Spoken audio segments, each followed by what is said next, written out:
आज हम लोग देखने चल रहे हैं कैसे बना भारत का संविधान और इस पर आखिरी क्लास के रूप में। अभी तक आपने पिछले 5 लेक्चर्स में संविधान निर्माण की प्रक्रिया के बारे में शुरू से लेकर अंत तक पढ़ने की कोशिश की है। किस पे पढ़ा? संविधान निर्माण की प्रक्रिया को शुरू से लेकर के अंत तक पढ़ने की कोशिश की। कुछ लोगों के मैसेज आ रहे हैं जो लगातार लाइव हैं, उनमें कुछ मैसेज हैं सनी जी के। Good evening Sunny ji. Anju Yadav, very good evening Anju ji. तो चलिए, सुनीता राव, गुड इवनिंग। आते हैं हम लोग जो है जल्दी से जल्दी, और लोग भी जो क्लासेस को लेना चाहते हैं जुड़ जाएं। हम लोग आते हैं आज संविधान निर्माण की इस प्रक्रिया को फाइनल करते हैं। क्या करते हैं? फाइनल करते हैं और जानते हैं कि संविधान निर्माण में क्या क्या हुआ, कैसे हुआ, क्या प्रक्रिया हुई। अब हम आज इस संविधान निर्माण की प्रक्रिया में बैक लेक्चर में नहीं जाते, क्योंकि पिछला लेक्चर हमारा पूरा का पूरा बैक लेक्चर पर ही था कि पीछे जो भी हमने पढ़ा था वह सब रिवीजन मैंने पिछले लेक्चर में करा लिया है, और अगर उसे आपको पढ़ना है तो फिर से वहां जाके देख सकते हैं। अभी तक हमने संविधान निर्माण की इस महत्वपूर्ण प्रक्रिया में 2 चीजों को एकदम से नहीं देखा है। अभी तक हमने संविधान निर्माण की इस प्रक्रिया में 2 चीजों को एकदम से नहीं देखा है। एक तो हमने नहीं देखा है कि संविधान सभा के निर्वाचन के बाद हमारे यहां एक अंतरिम सरकार बनी थी। क्या नहीं देखा है? अंतरिम सरकार।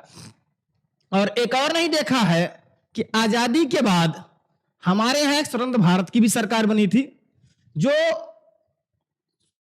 आम चुनाव से पहले की सरकार थी। तो आज हम लोगों का टॉपिक जो है वह होने जा रहा है अंतरिम सरकार और स्वतंत्र भारत की प्रथम सरकार पर। किस पर? अंतरिम सरकार पर और स्वतंत्र भारत की प्रथम सरकार पर। ठीक है, शुरू करते हैं। अभी तक जिन लोगों ने भी चैनल को सब्सक्राइब नहीं किया, सब्सक्राइब कर ले, जिससे उनको और भी क्लासेस मिल पाएंगी लगातार। मैथ्स की, रीजनिंग की, जीएस की कंप्लीट क्लास में खुद देने की कोशिश कर रहा हूं, और भी टीचर्स आपको देंगे। ठीक है, चलिए आज हम आते हैं अपने टॉपिक पर। क्या है? कैसे बना भारत का संविधान, और इसके आखिरी लेक्चर पर, और उसमें पढ़ने जा रहे हैं हम अंतरिम सरकार और स्वतंत्र भारत की प्रथम सरकार। तो सबसे पहले हम आते हैं अंतरिम सरकार पर। कहां पे आते हैं?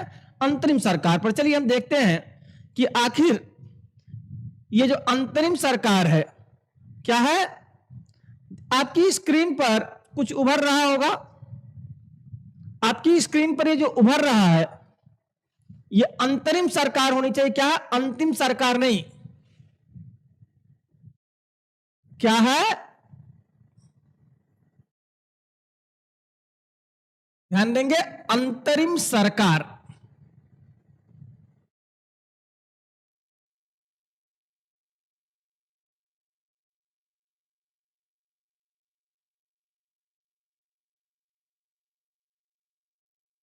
क्या है? हमारी अंतरिम सरकार है।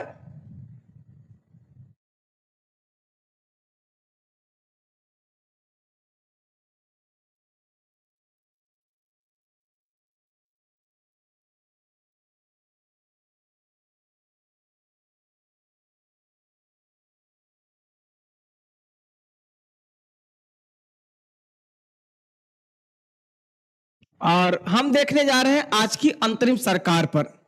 आप लोगों को पता होना चाहिए कि हमारे देश में संविधान सभा का चुनाव कैबिनेट मिशन के सुझाव के बाद जुलाई अगस्त 1946 में कराया जा चुका था। इसी बीच ब्रिटिश सरकार पर लगातार प्रेशर बन रहा था कि वो भारतीयों को आजाद दे दे। तो इस आजादी के क्रम में भारतीयों को कुछ आजादी देने के लिए, स्वायत्तता प्रदान करने के लिए एक सरकार का गठन किया जाता है, जिसे हम कहते हैं अंतरिम सरकार। इस अंतरिम सरकार में संविधान सभा के चुने गए सदस्य ही शामिल होते हैं। इसके अंतर्गत एक अंतरिम मंत्रिमंडल भी बनती है, जानेंगे हम। हमारा आज का पहला क्वेश्चन बनता है कि अंतरिम सरकार में शामिल होने के लिए कांग्रेस कब तैयार हुई। आपकी स्क्रीन पर आज के लिए आपसे जो पहला प्रश्न पूछ रहे हैं, पहला प्रश्न है कि अंतरिम सरकार में शामिल होने के लिए कांग्रेस कब तैयार हो गई, या अंतरिम सरकार में शामिल होने का निर्णय कांग्रेस ने कब किया। कोई भी आज का पहला प्रश्न है कि अंतरिम सरकार में शामिल होने का निर्णय कांग्रेस ने कब किया? कोई भी, एवरीबॉडी ध्यान देंगे। अंतरिम सरकार में शामिल होने का निर्णय कांग्रेस ने 24 अगस्त 1946 को किया था। कब किया? अंतरिम सरकार में शामिल होने का निर्णय कांग्रेस ने, किसने? कांग्रेस ने 24 अगस्त 1946 को किया।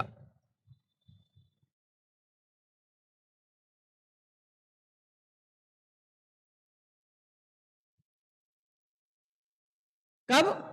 अंतरिम सरकार में शामिल होने का निर्णय भारतीय राष्ट्रीय कांग्रेस ने 24 अगस्त 1946 को किया।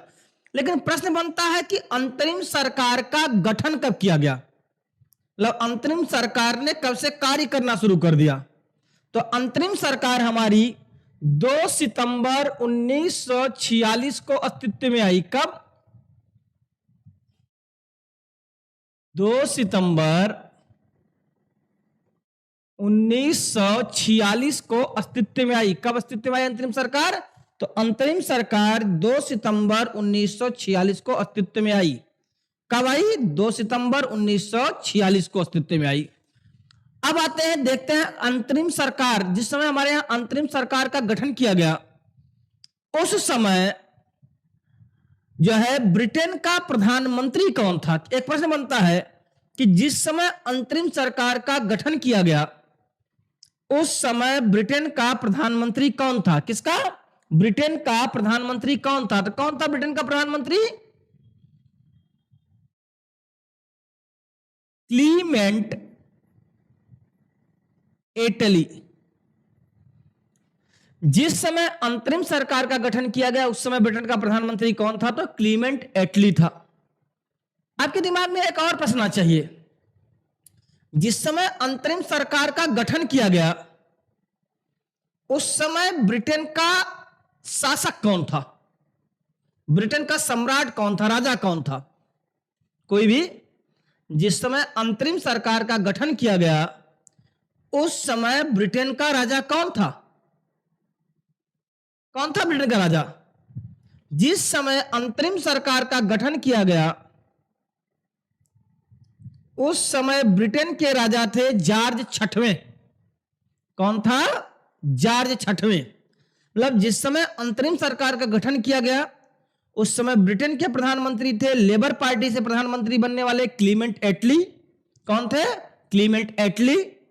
और जिस समय ब्रिटेन अंतरिम सरकार का गठन किया गया, उस समय ब्रिटेन के शासक थे जॉर्ज छठवें। कौन थे?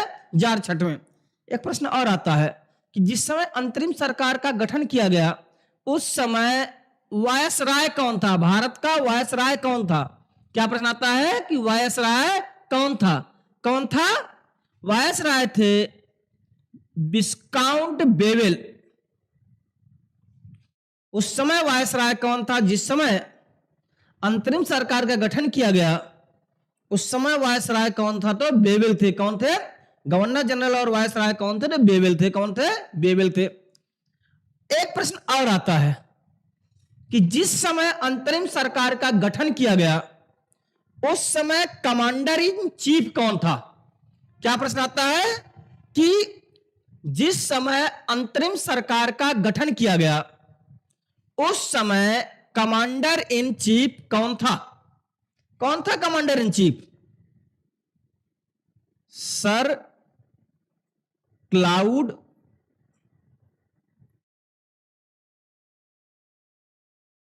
आचिन लेक। ध्यान देंगे, ये 4 नाम हमारे स्क्रीन पर उभर रहे हैं इस समय। कितने? 4 नाम हमारी स्क्रीन पर उभर रहे हैं इस समय। जो प्रश्न आपको जल्दी नहीं मिलते हैं या मिलते भी हैं तो आप कोशिश नहीं करते पढ़ने के लिए, क्योंकि किताबों में होते नहीं है।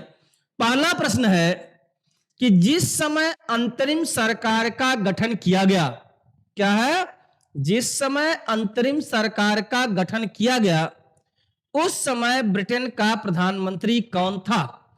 तो जिस समय अंतरिम सरकार का गठन किया गया, उस समय ब्रिटेन के प्रधानमंत्री लेबर पार्टी से के नेता क्लीमेंट एटली थे। कौन थे? क्लीमेंट एटली थे। अगला प्रश्न जो आपकी स्क्रीन पर उभर रहा है वह है कि जिस समय अंतरिम सरकार का गठन किया गया, किसका? अंतरिम सरकार का गठन किया गया, उस समय ब्रिटेन का शासक कौन था? राजा कौन था? सम्राट कौन था? कौन था? तो किंग जॉर्ज छठवें थे। कौन थे? किंग जॉर्ज छठवें। आपकी जानकारी के लिए बता दूं कि जिस समय ब्रिटेन में जिस समय भारत में अंतरिम सरकार का गठन किया गया, उस समय ब्रिटेन के राजा थे जॉर्ज छठवें।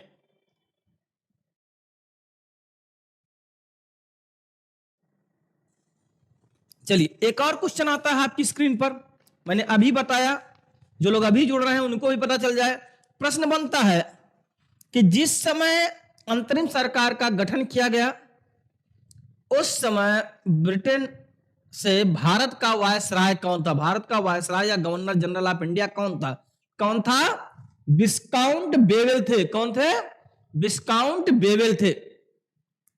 और अंतिम प्रश्न जो यहां से बनता है कि जिस समय अंतरिम सरकार का गठन किया गया, उस समय भारत का कमांडर इन चीफ कौन था?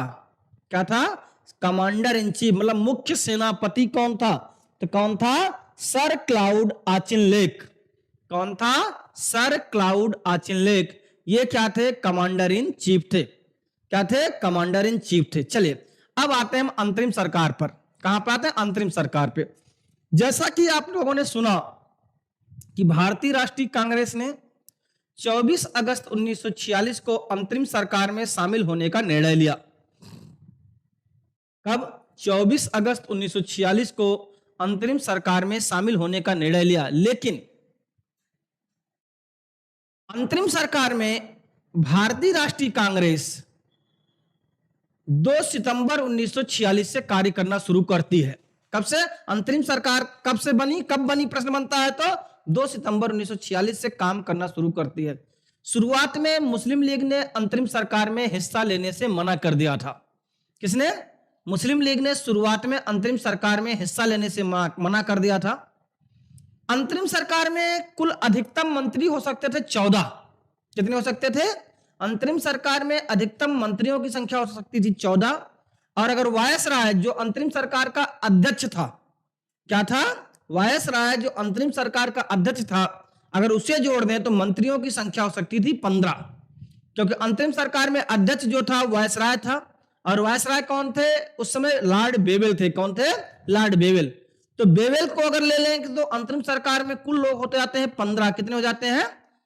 अगर हम बेवेल को ले लेंगे तो अंतरिम सरकार में कुल लोगों की संख्या हो जाएगी 15। कितनी हो जाएगी?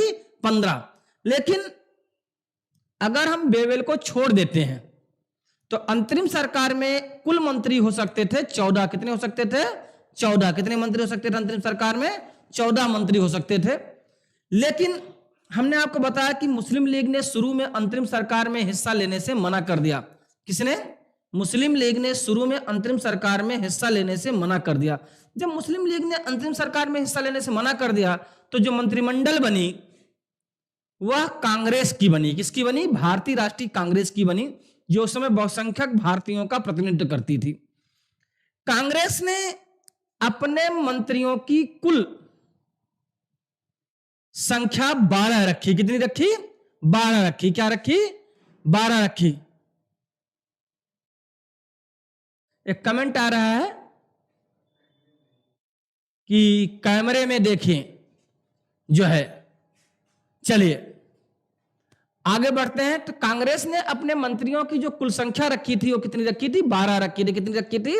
12 रखी थी जो है शुरू में। और उसमें भी 3 मुस्लिम मंत्री रखे थे। क्या रखे थे? 3 मुस्लिम मंत्री रखे थे। लेकिन बाद में मुस्लिम लीग लगातार बेवेल के संपर्क में थी और 26 अक्टूबर 1946 को, कब? 26 अक्टूबर 1946 को मुस्लिम लीग भी अंतरिम सरकार में शामिल हो जाती है। कब? 26 अक्टूबर 1946 को मुस्लिम लीग भी अंतरिम सरकार में शामिल हो जाती है। और जब मुस्लिम लीग अंतरिम सरकार में शामिल हो जाती है तो मंत्रियों की संख्या हो जाती है कुल अधिकतम जो होती है 14। आप सोचेंगे कि मुस्लिम लीग के कितने मंत्री थे, भाई 12 पहले से थे, अब हुए 14, तो मुस्लिम लीग के मंत्री 2 होंगे? नहीं, मुस्लिम लीग को अंतरिम सरकार में मंत्रियों की संख्या 5 दी गई थी। कितनी थे? मुस्लिम लीग के मंत्रियों की संख्या थी 5। तो आप सोचेंगे 12 5 17 मंत्री होने चाहिए, नहीं, मुस्लिम लीग के 5 मंत्रियों को शामिल करने के लिए कांग्रेस के 3 मंत्रियों को मंत्रिमंडल से इस्तीफा देना पड़ा। कितने? कांग्रेस के 3 मंत्रियों को मंत्रिमंडल से इस्तीफा देना पड़ा। प्रश्न बनता है कि मुस्लिम लीग के कुल कितने मंत्री अब अंतरिम सरकार में हुए और कांग्रेस के कुल कितने मंत्री अंतरिम सरकार में हुए? तो अब 26 अक्टूबर 1949 से अंतरिम सरकार में मुस्लिम लीग के मंत्रियों की संख्या हो गई 5 और भारतीय राष्ट्रीय कांग्रेस के मंत्रियों की संख्या हो गई 9 और इस तरह से कुल मंत्री हो गए 14 और वायसराय क्या था? अध्यक्ष था। लेकिन शुरुआत में जब मुस्लिम 2 सितंबर 46 को सरकार बनी थी तब मुस्लिम लीग ने हिस्सा नहीं लिया था और जब मुस्लिम लीग ने हिस्सा नहीं लिया तो उस समय एक समस्या आई कि कांग्रेस ने अपने ही मंत्रियों के बीच में से 3 मुस्लिम मंत्रियों को रखा और कुल मंत्रियों की संख्या बनाई 12। चलिए हम देखने चल रहे हैं अंतरिम सरकार की प्रथम मंत्रिमंडल को। क्या देखने जा रहे हैं? अंतरिम सरकार की प्रथम मंत्रिमंडल को। क्या? अंतरिम सरकार की प्रथम मंत्रिमंडल। आपके व्हाइट बोर्ड पर एक नाम आ रहा होगा, क्या नाम है? पंडित जवाहरलाल नेहरू। क्या नाम है? पंडित जवाहरलाल नेहरू। आपको पता होना चाहिए कि अंतरिम सरकार जब गठित की गई तो पंडित वायसराय इसका अध्यक्ष था और पंडित जवाहरलाल नेहरू को इसका उपाध्यक्ष बनाया गया। क्या बनाया गया? इस अंतरिम सरकार का उपाध्यक्ष। प्रश्न बनता है कि अंतरिम सरकार का उपाध्यक्ष कौन था? तो पंडित जवाहरलाल नेहरू। अगर प्रश्न बनता है कि अंतरिम सरकार का अगुवा कौन था, कौन नेतृत्व कर रहा था, डायरेक्ट रूप से अगर देखें तो नेहरू जी नेतृत्व कर रहे थे भारतीयों का, लेकिन इनडायरेक्ट से बेवेल, इनडायरेक्ट रूप से कौन कर रहा था? लॉर्ड बेवेल कर रहा था। तो नेहरू जी जो थे अंतरिम सरकार के उपाध्यक्ष थे। इसके अतिरिक्त इनके पास विदेशी मामले भी थे, विदेश विभाग भी था। प्रश्न आता अंतरिम सरकार में विदेश मंत्री कौन था? तो वो भी पंडित नेहरू जी थे। इसके अतिरिक्त इनके पास राष्ट्रमंडल मामला भी था। क्या है? कॉमनवेल्थ राष्ट्रमंडल। मैंने आपको एक दिन क्लास में बताया होगा, राष्ट्रमंडल उन देशों के समूह को कहते हैं जो कभी ना कभी ब्रिटेन के उपनिवेश रहे थे। किसे कहते हैं? राष्ट्रमंडल उन देशों के समूह को कहते हैं जो कभी ना कभी ब्रिटेन के उपनिवेश रहे थे। चलिए हम आगे बढ़ते हैं। अंतरिम सरकार में जो दूसरा प्रमुख पद था, क्या है? अंतरिम सरकार में जो दूसरा प्रमुख मंत्री था वो कौन थे? सरदार वल्लभ भाई पटेल। कौन थे? जो दूसरे पावरफुल व्यक्ति थे अंतरिम सरकार में वो कौन थे? सरदार वल्लभ भाई पटेल। और सरदार वल्लभ भाई पटेल के पास उस समय गृह मंत्रालय था, सूचना तथा प्रसारण मंत्रालय था। क्या था? गृह मंत्रालय और सूचना तथा प्रसारण मंत्रालय था। अंतरिम सरकार में जो तीसरा प्रमुख व्यक्ति था उस समय वो थे डॉक्टर राजेंद्र प्रसाद। कौन थे? डॉक्टर राजेंद्र प्रसाद, जो आगे चल करके संविधान सभा के अध्यक्ष भी बनेंगे। क्या बनेंगे? संविधान सभा के अध्यक्ष भी बनेंगे। डॉक्टर राजेंद्र प्रसाद को अंतरिम सरकार में खाद्य और कृषि मंत्रालय दिया गया था। कौन सा मंत्रालय दिया गया था? तो खाद्य और कृषि मंत्रालय दिया गया था। अंतरिम सरकार में जो चौथा प्रमुख मंत्री था वो थे ठाकुर बलदेव सिंह। क्या नाम है? ठाकुर बलदेव सिंह। और ठाकुर बलदेव सिंह को बनाया गया था अंतरिम सरकार में रक्षा मंत्री। क्या बनाया गया था? रक्षा मंत्री। वर्तमान रक्षा मंत्री राजनाथ सिंह जी हैं और अंतरिम सरकार में रक्षा मंत्री कौन था? ठाकुर बलदेव सिंह। कौन था? ठाकुर बलदेव सिंह। ध्यान देंगे। इस तरह से हमने देखा कि अंतरिम सरकार जो हमारी थी, अंतरिम सरकार जब गठित हुई उस समय भारत का वायसराय था लॉर्ड बेवेल, ब्रिटेन के प्रधानमंत्री थे क्लीमेंट एटली, ब्रिटेन के राजा थे किंग जॉर्ज छठवें। कौन थे? किंग जॉर्ज छठवें। और कमांडर इन चीफ था सर क्लाउड आचिनलेक। कौन था? Sir Claude Auchinleck. और अंतरिम सरकार के उपाध्यक्ष थे पंडित जवाहरलाल नेहरू, दूसरे प्रमुख मंत्री थे सरदार वल्लभ भाई पटेल, तीसरे प्रमुख व्यक्ति थे अंतरिम सरकार में डॉक्टर राजेंद्र प्रसाद और रक्षा मंत्री थे ठाकुर बलदेव सिंह। कौन थे? ठाकुर बलदेव सिंह। आपने 4 मंत्रियों को देखा। अधिकतम मंत्री हो सकते थे 14। कितने हो सकते थे अंतरिम सरकार में? 14। वायसराय को लेकर मंत्री हो सकते थे 15। मुस्लिम लीग ने शुरू में अंतरिम सरकार में हिस्सा नहीं लिया था, इसलिए मंत्रियों की संख्या थी 12। कितनी थी? 12, जिसमें से आपकी किताबों में सिर्फ 9 मंत्री ही दिए जाते हैं, 3 मंत्रियों के नाम नहीं दिए जाते हैं। मैं उन 3 मंत्रियों के नाम भी आपको अपनी स्क्रीन पर दिखाऊंगा और बताऊंगा कि ये भी क्या थे? मंत्री थे। क्या थे? ये भी अंतरिम सरकार में मंत्री थे। चलिए, अंतरिम सरकार में शामिल होने का निर्णय कांग्रेस ने 24 अगस्त 1946 को लिया था और अंतरिम सरकार काम करना शुरू की थी, यह गठन हुआ था उसका 2 सितंबर 1946 को। चलिए आगे बढ़ते हैं हम थोड़ा सा और आगे।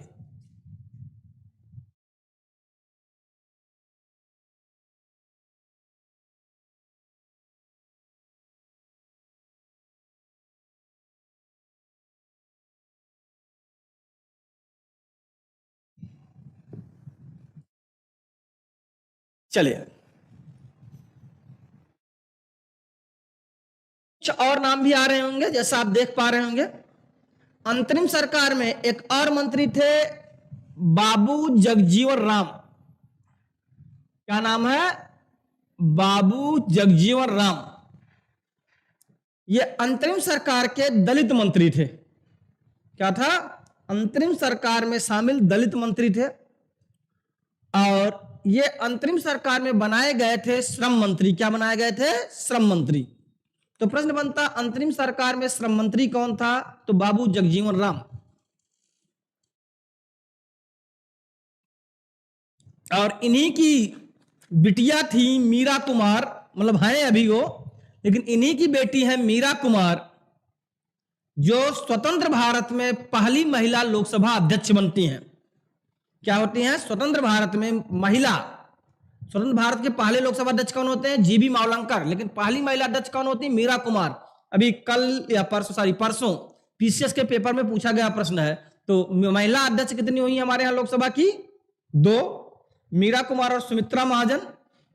तो बाबू जगजीवन राम की बेटी है मीरा कुमार, जो स्वतंत्र भारत की पहली महिला लोकसभा अध्यक्ष थी। क्या थी? महिला लोकसभा अध्यक्ष थी। और आगे बढ़ते हैं, थोड़ा और जानते हैं। अगला मंत्री कौन है? सी राजगोपालाचारी। ये स्वतंत्र भारत के पहले भारतीय गवर्नर जनरल बनेंगे। लेकिन अभी अंतरिम सरकार चल रही है, हम स्वतंत्र हुए नहीं है। और अंतरिम सरकार में सी राजगोपालाचारी थे शिक्षा मंत्री। कौन थे? सी राजगोपालाचारी क्या थे? अंतरिम सरकार में शिक्षा मंत्री थे। जबकि स्वतंत्र भारत के पहले शिक्षा मंत्री मौलाना अबुल कलाम आजाद बनाए जाएंगे। कौन बनाया जाएगा? मौलाना अबुल कलाम आजाद भारत के पहले शिक्षा मंत्री होंगे। लेकिन अंतरिम सरकार में शिक्षा मंत्री थे सी राजगोपालाचारी, चक्रवर्ती राजगोपालाचारी। और चक्रवर्ती राजगोपालाचारी जी स्वतंत्र भारत के शिक्षा मंत्री हैं पहले अंतरिम सरकार में। ये आगे चल करके 1948 में पहले भारतीय गवर्नर जनरल होंगे। अगला प्रश्न, अंतरिम सरकार में रेल मंत्री कौन था? अंतरिम सरकार में रेल मंत्री कौन था? तो अरोड़ा आसफ अली। कौन था? अरोड़ा आसफ अली। ये अंतरिम सरकार में रेल मंत्री थे जो है। अंतरिम सरकार में उद्योग एवं आपूर्ति मंत्री कौन था? क्या प्रश्न बनता है? अंतरिम सरकार में उद्योग और आपूर्ति मंत्री कौन था? तो जान मथाई जी थे। कौन? जान मथाई। आपके स्क्रीन पर भर रहा होगा जान मथाई। ये अंतरिम सरकार में उद्योग एवं आपूर्ति मंत्री थे। क्या थे? अंतरिम सरकार में उद्योग और आपूर्ति मंत्री थे। इसके अतिरिक्त सीएच भाभा थे, जो अंतरिम सरकार में कार्य खनन तथा बंदरगाह मंत्री थे। क्या थे? कार्य खनन तथा बंदरगाह मंत्री थे। क्या थे? सीएच भाभा जो थे ये अंतरिम सरकार में कार्य खनन तथा बंदरगाह मंत्री थे। इस समय इस तरह आप देख पा रहे होंगे कि अंतरिम सरकार में एससी भी हैं जगजीवन राम, पारसी भी है सीएच भाभा, ईसाई भी है जान मथाई, और आगे चलकर मुस्लिम भी है अरोड़ा आसफ अली। मतलब हर वर्ग के लोगों को प्रतिनिधित्व दिया गया था अंतरिम सरकार में। क्या है? अंतरिम सरकार में लगभग हिंदू, मुस्लिम, सिख, ईसाई, इस तरह से लगभग हर वर्ग के लोगों को क्या दिया गया था? प्रतिनिधित्व दिया गया था।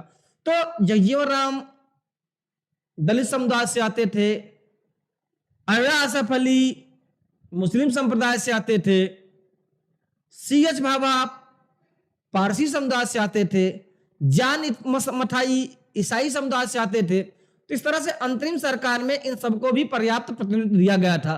चलिए, अभी तक हमने अंतरिम सरकार में 2 सितंबर 1946 को गठित मंत्रिमंडल के 9 मंत्रियों को देखा है। अभी कितने बचे हैं? 3, क्योंकि शुरू में कुल कितने मंत्री थे? 12। कितने मंत्री थे? 12।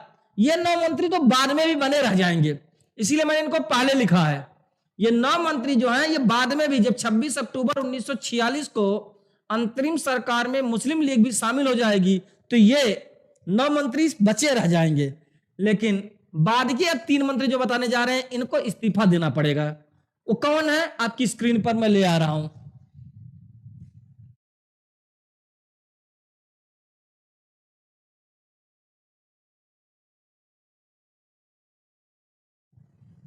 चलिए, अब देख रहे हैं कि आपकी स्क्रीन पे 3 मंत्री और दिखाई दे रहे हैं।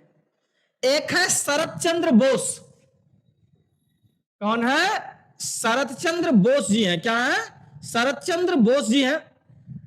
ये अंतर में ऊर्जा मंत्री थे। क्या थे?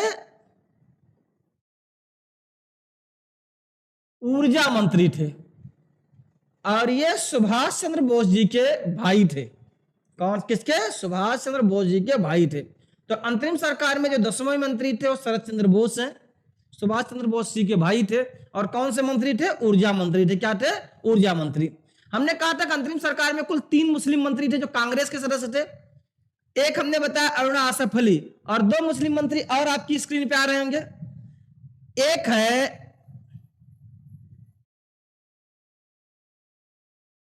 जो है सर सफात अहमद खान। क्या है? कौन है? सर सफात अहमद खान। कौन है? तो सर सफात अहमद खान। अंतरिम सरकार में ये बिना विभाग के मंत्री थे।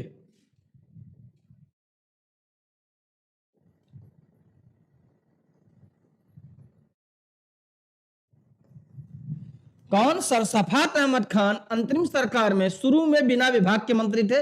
बाद में मुस्लिम लीग के शामिल होने के बाद इन्हें भी इस्तीफा देना पड़ता है। और शुरू की मंत्रिमंडल में जो 12वें मंत्री थे वो हैं सैयद अली जहीर।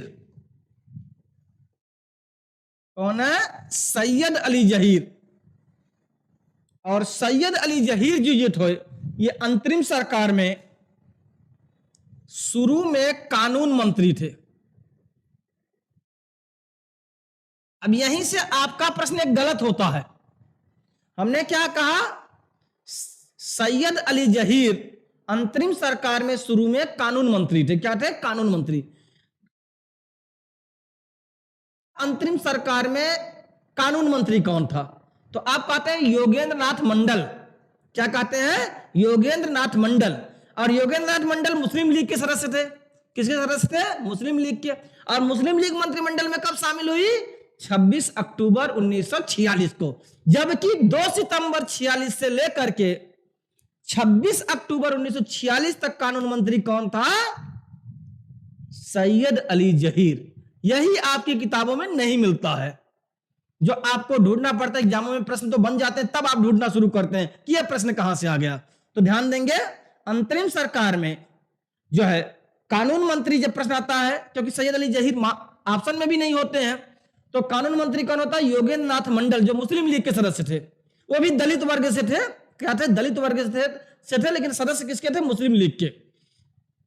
लेकिन उनसे पहले जो कानून मंत्री थे वो कौन थे? सैयद अली जहीर। और बाद में जब 26 अक्टूबर 1946 ईस्वी को मुस्लिम लीग अंतरिम सरकार में शामिल होती है, तो यही शरत चंद्र बोस जी, सर सफात अहमद खान जी और सैयद अली जहीर जी अंतरिम सरकार से इस्तीफा देते हैं। और इन्हीं के इस्तीफे के पर जो है मुस्लिम लीग के 5 सदस्यों की नियुक्ति की जाती है। चलिए, अब हम देखते हैं कि बाद में जो मुस्लिम लीग के 5 सदस्य शामिल हुए, 3 तो हट गए, अब 9 बच्चे वहां कांग्रेस के, और जो 5 मुस्लिम लीग के हैं वो कौन कौन से हैं और कब शामिल किए गए। चलिए देखते हैं आपकी स्क्रीन पर।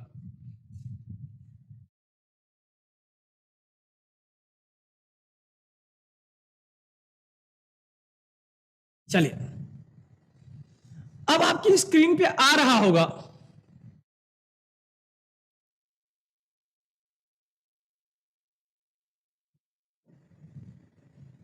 अब आपकी स्क्रीन पे आ रहा होगा कि अंतरिम सरकार में 26 अक्टूबर 1946 को मुस्लिम लीग भी शामिल हो जाती है।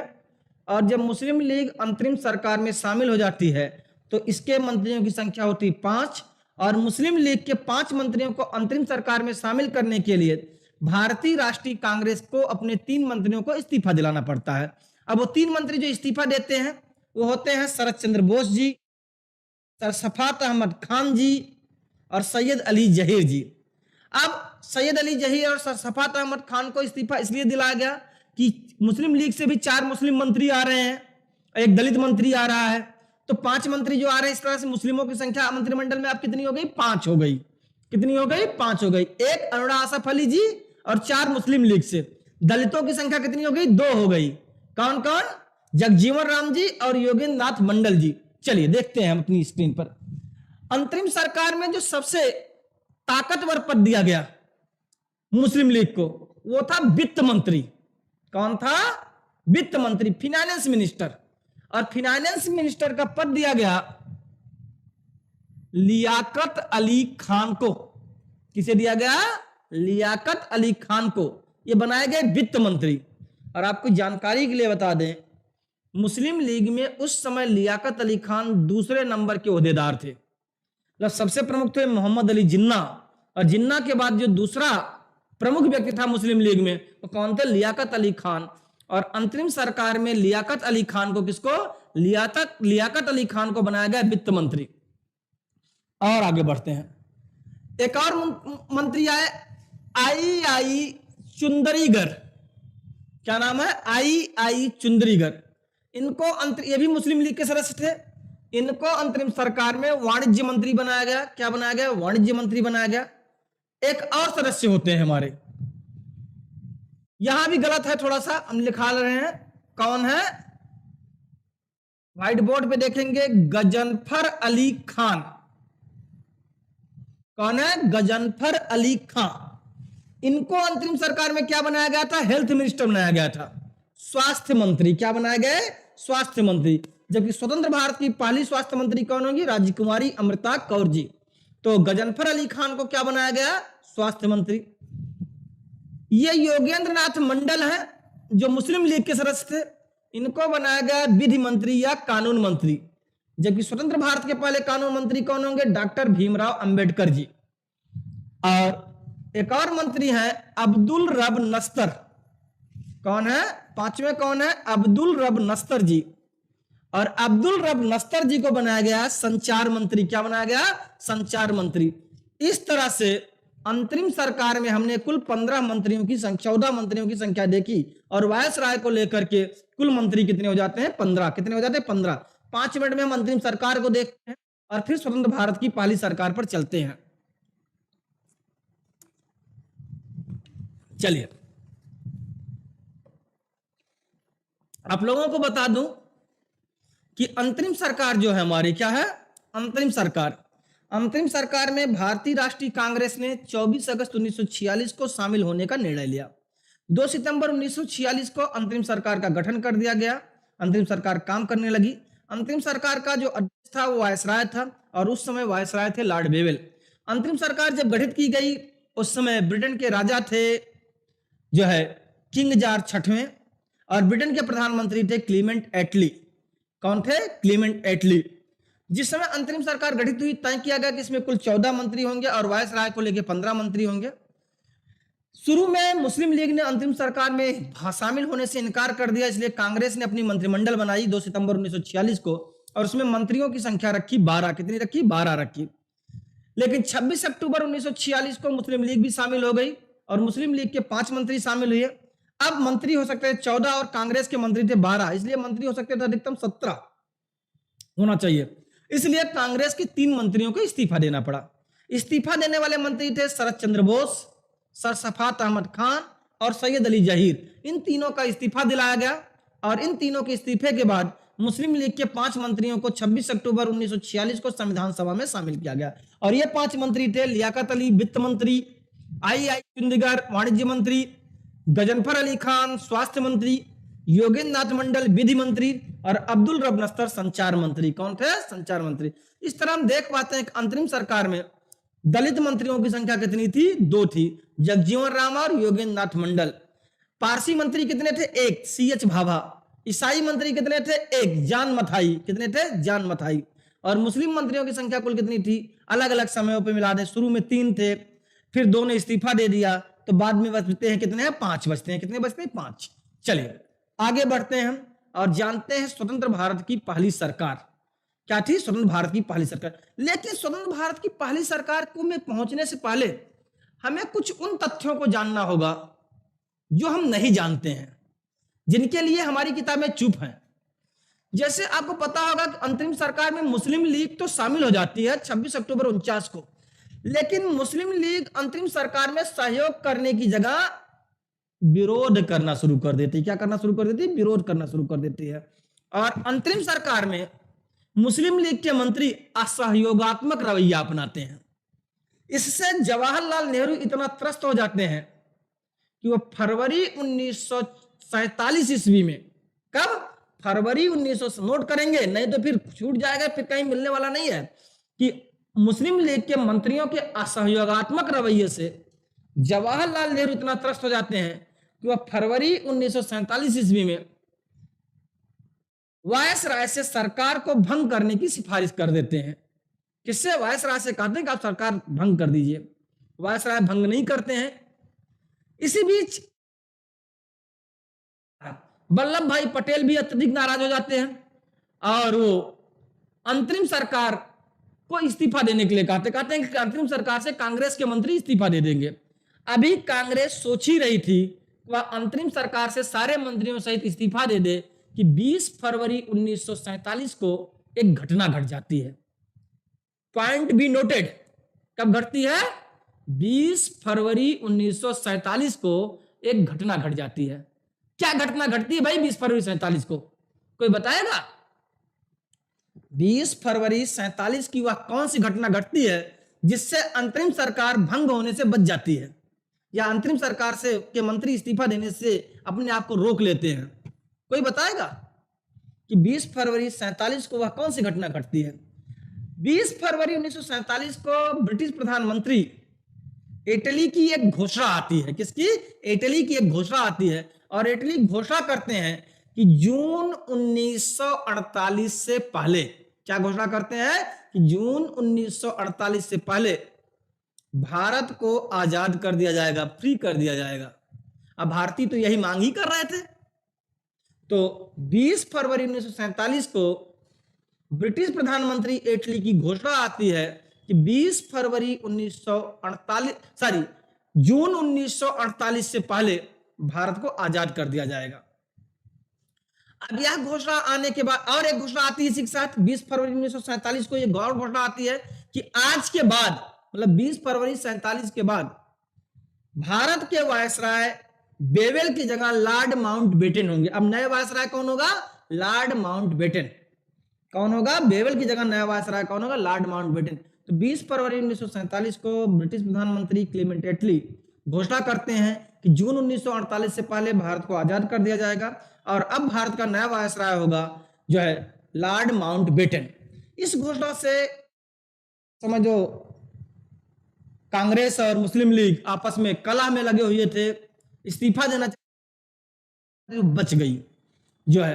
हालांकि इसके बाद 48 से पहले ही 15 अगस्त 1947 को ही हमें आजाद करना पड़ा ब्रिटिश सरकार को, क्योंकि असहयोग अत्यधिक बढ़ गया था। 14 अगस्त 47 को पाकिस्तान आजाद हो गया और 15 अगस्त 47 को भारत आजाद हो गया। कौन आजाद हो गया? भारत आजाद हो गया। इस तरह से 2 संघ बने, 2 देश बने, पाकिस्तान और भारत। पाकिस्तान का अभ्युदय पहले हुआ जबकि भारत तो था ही। भारत आजाद हुआ 15 अगस्त 1947 को। चलिए अब आते हैं हम स्वतंत्र भारत की प्रथम सरकार पर। कहां आते हैं? स्वतंत्र भारत की प्रथम सरकार पर।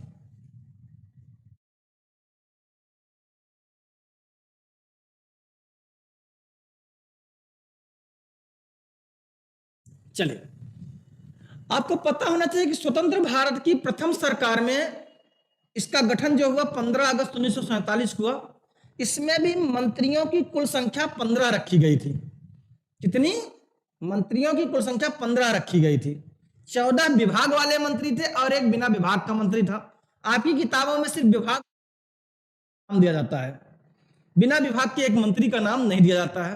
तो जो स्वतंत्र भारत की पहली सरकार आई उसमें कुल मंत्रियों की संख्या जो थी, जो कार्य करते थे, 14 थी, लेकिन कुल मंत्री कितने थे? 15 थे। कितने थे? 15 थे। ध्यान देंगे, अगर आपके एग्जाम में कभी प्रश्न आता है स्वतंत्र भारत की सरकार में कुल मंत्री कितने थे, तो 15। कितने थे? 15 थे। ध्यान देंगे, और 14 के पास विभाग था और एक के पास विभाग नहीं था। अब ये मंत्री कौन थे स्वतंत्र भारत की सरकार में जिनको दिया गया? अब उपाध्यक्ष की जगह जवाहरलाल नेहरू क्या बन गए? प्रधानमंत्री।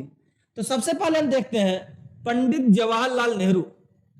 और नेहरू जी स्वतंत्र भारत की पहली सरकार में बनते हैं प्रधानमंत्री। इनके पास विदेश मंत्रालय भी होता है, इनके पास राष्ट्रमंडल मंत्रालय भी होता है, और वैज्ञानिक मामले भी नेहरू जी अपने पास रखते हैं। तो इस तरह से स्वतंत्र भारत की पहली सरकार का जो निर्माण होता है उसमें जो 14 मंत्री कार्य रूप में होते हैं और एक 15 मंत्री अप्रत्यक्ष होता है रूप से होता है। तो कुल मंत्री होते हैं 15। उसमें नेहरू जी क्या होते हैं? जवाहरलाल नेहरू वो प्रधानमंत्री होते हैं, विदेश मंत्री होते हैं, राष्ट्रमंडल मामलों के मंत्री होते हैं, और उसके साथ साथ वैज्ञानिक मामलों के भी मंत्री होते हैं। इसमें जो दूसरा प्रमुख पद है अभी भी है सरदार वल्लभ भाई पटेल।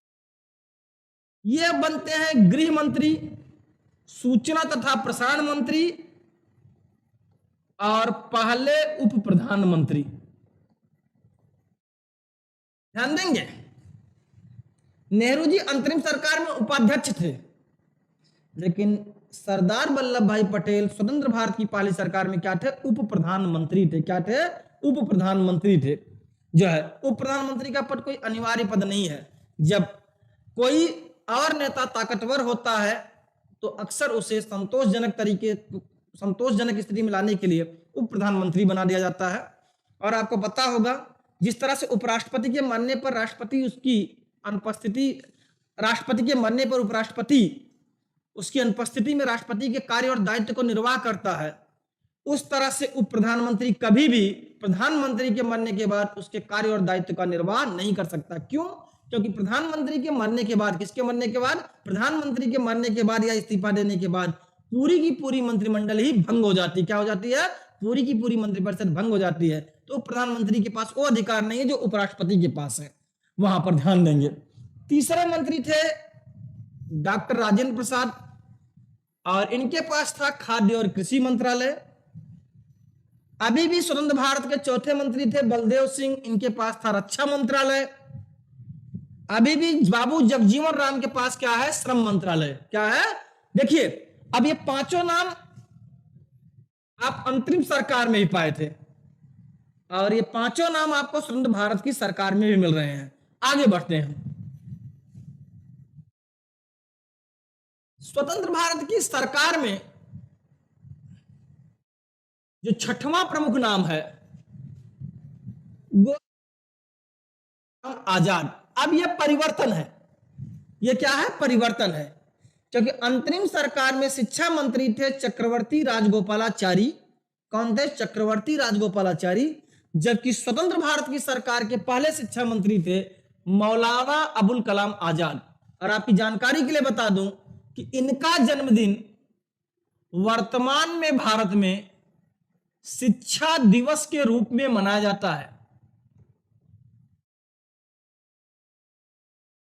क्या है? इनका जन्मदिन वर्तमान में भारत में शिक्षा दिवस के रूप में मनाया जाता है। किस रूप में मनाया जाता है?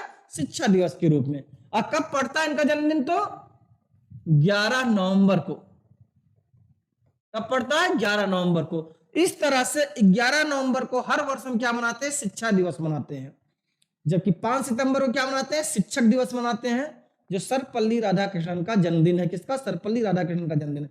आपकी जानकारी के लिए एक और तथ्य बता दूं कि मौलाना अबुल कलाम आजाद का जन्म मक्का में हुआ था। कहां पे हुआ था? मक्का में हुआ था। और मौलाना अबुल कलाम आजाद सबसे कम उम्र में कांग्रेस की अध्यक्षता करने वाले व्यक्ति हैं। क्या है? मौलाना अबुल कलाम आजाद सबसे कम उम्र में कांग्रेस की, भारतीय राष्ट्रीय कांग्रेस की अध्यक्षता करने वाले व्यक्ति हैं।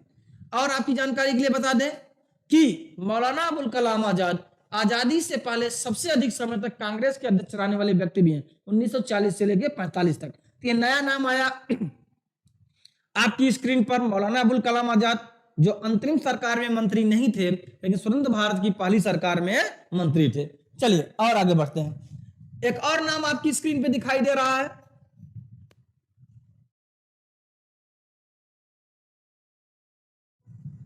क्या है? एक और नाम भी आपकी स्क्रीन पे दिखाई दे रहा है, और वो कौन है? जान मथाई जी। अब ये भी अंतरिम सरकार में थे, लेकिन अंतरिम सरकार से इतर अब इनको क्या मिल गया था? रेल मंत्रालय मिल गया था। मतलब अरुणा आसफ अली कौन? अरुणा आसफ अली, जो उस समय रेल मंत्री थे अंतरिम सरकार में, अब रेल मंत्री नहीं रहे, अब मंत्रिमंडल में नहीं रहे, तो स्वतंत्र भारत का पहला रेल मंत्री कौन बना? जान मथाई। कौन बना? स्वतंत्र भारत का पहला रेल मंत्री कौन बना? जान मथाई। और आगे बढ़ते हैं। आश्चर्यजनक घटना है, अभी हमारी स्क्रीन पे जो एक नाम मैं आपको दिखा रहा हूं, श्यामा प्रसाद मुखर्जी। क्या नाम है? श्यामा प्रसाद मुखर्जी। ये आश्चर्यजनक घटना है। आश्चर्यजनक क्यों? ये नेहरू के धुर विरोधी थे।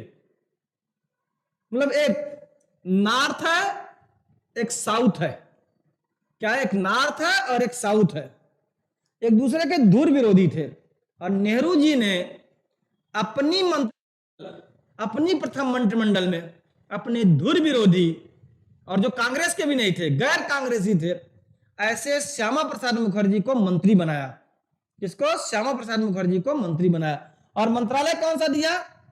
जो है खाद्य एवं आपूर्ति मंत्रालय। क्या दिया? खाद्य और आपूर्ति मंत्रालय। लेकिन श्यामा प्रसाद मुखर्जी मंत्रिमंडल से इस्तीफा देने वाले पहले व्यक्ति बनते हैं। इनकी नेहरू से जमती नहीं है और ये मंत्रिमंडल से इस्तीफा दे देते हैं। प्रश्न आता है, स्वतंत्र भारत की प्रथम सरकार से सबसे पहले किसने इस्तीफा दिया था? तो किसने दिया था? श्यामा प्रसाद मुखर्जी ने। और 1953 में एक घटना घटती है जो आज तक संदेहास्पद है। 1953 में श्यामा प्रसाद मुखर्जी जी की मृत्यु हो जाती है, और इनके मृत्यु के दिन को हम आज बलिदान दिवस के रूप में मनाते हैं। क्या मनाते हैं? बलिदान दिवस के रूप में मनाते हैं। चलिए और आगे बढ़ते हैं। एक और मंत्री है बी.एन. गाडगिल। कौन? बी.एन. गाडगिल। ये कार्य, खनन तथा ऊर्जा मंत्री थे। एक और मंत्री हैं, ये नए मंत्री हैं बी.एन. गाडगिल जी, ये अंतरिम सरकार में नहीं थे। एक और मंत्री हैं आर.के. खड़मुखम चेट्टी। कौन? आर.के. खड़मुखम चेट्टी। और ये स्वतंत्र भारत के पहले वित्त मंत्री हैं। स्वतंत्र भारत के प्रथम वित्त मंत्री।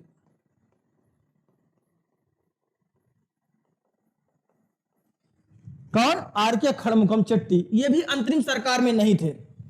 सी.एच. भाभा जी अंतरिम सरकार में थे, अब बनाए गए वाणिज्य मंत्री। एक और नाम हमारी स्क्रीन पर उभर रहा है, राजकुमारी अमृता कौर, जो संविधान सभा की महिला सदस्यों में भी थी। कौन? राजकुमारी अमृता कौर, जो संविधान सभा की महिला सदस्यों में भी थी। और ये बनाई जाती है स्वतंत्र भारत की प्रथम महिला स्वास्थ्य मंत्री। स्वतंत्र भारत की प्रथम स्वास्थ्य मंत्री,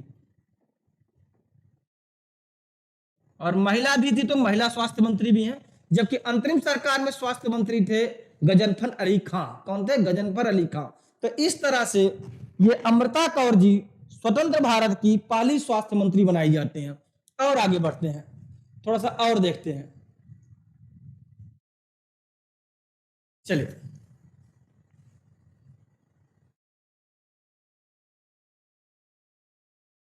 आपकी स्क्रीन पर दो नाम और उभर रहे हैं जिनके पास विभाग थे। एक है डॉक्टर बी.आर. अंबेडकर। क्या नाम है? डॉक्टर भीमराव अंबेडकर। ये भी अंतरिम सरकार में नहीं थे। हाँ, एक साम्यता जरूर है, अंतरिम सरकार में विधि मंत्री योगेंद्र नाथ मंडल थे, वो भी दलित थे। और स्वतंत्र भारत के पहले विधि मंत्री, कानून मंत्री डॉक्टर भीमराव अंबेडकर है, और ये भी दलित थे। तो ये क्या बनाया जाता है भीमराव अंबेडकर, विधि मंत्री या कानून मंत्री। ये स्वतंत्र भारत के पहले कानून मंत्री बनते हैं। प्रश्न बनता है स्वतंत्र भारत का पहला कानून मंत्री कौन था? तो स्वतंत्र भारत के पहले कानून मंत्री बनते हैं डॉक्टर भीमराव अंबेडकर। जबकि अंतरिम सरकार में कानून मंत्री होते हैं योगेंद्र नाथ मंडल। कौन होते हैं? योगेंद्र नाथ मंडल अंतरिम सरकार में क्या होते हैं? कानून मंत्री होते हैं। और उनसे पहले कानून मंत्री कौन होता था? सैयद अली जहीर, जो 2 सितंबर 46 से लेकर के 26 अक्टूबर 46 तक कानून मंत्री थे। और अब आते हैं अंतिम नाम पर, और ये है रफी अहमद किदवई जी। कौन? रफी अहमद किदवई, ये भी नया नाम है। और ये स्वतंत्र भारत की पहली मंत्रिमंडल में संचार मंत्री थे। क्या नाम थे? संचार मंत्री। आपके दिमाग में एक प्रश्न आना चाहिए कि हमने अभी आपको बताया कि स्वतंत्र भारत की पहली मंत्रिमंडल में 15 मंत्री थे, और मैं 14 मंत्री किताबों की तरह पढ़ा करके आपसे फुर्सत पा रहा हूं। आखिर ये 15वां मंत्री कौन था? इसमें एक प्रश्न आना चाहिए आपके दिमाग में कि ये 15वां मंत्री कौन था जिसका नाम ही नहीं ले रहे हैं हम, जिसे आज तक किताब में दिया ही नहीं गया है। हालांकि इसलिए नहीं दिया गया था, उनके पास कोई विभाग नहीं था। और कौन था? 15वें मंत्री थे मोहनलाल सक्सेना।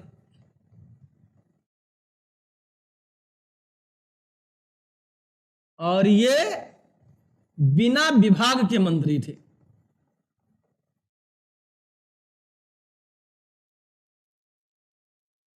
तो इस तरह से हमने देखा कि अंतरिम सरकार में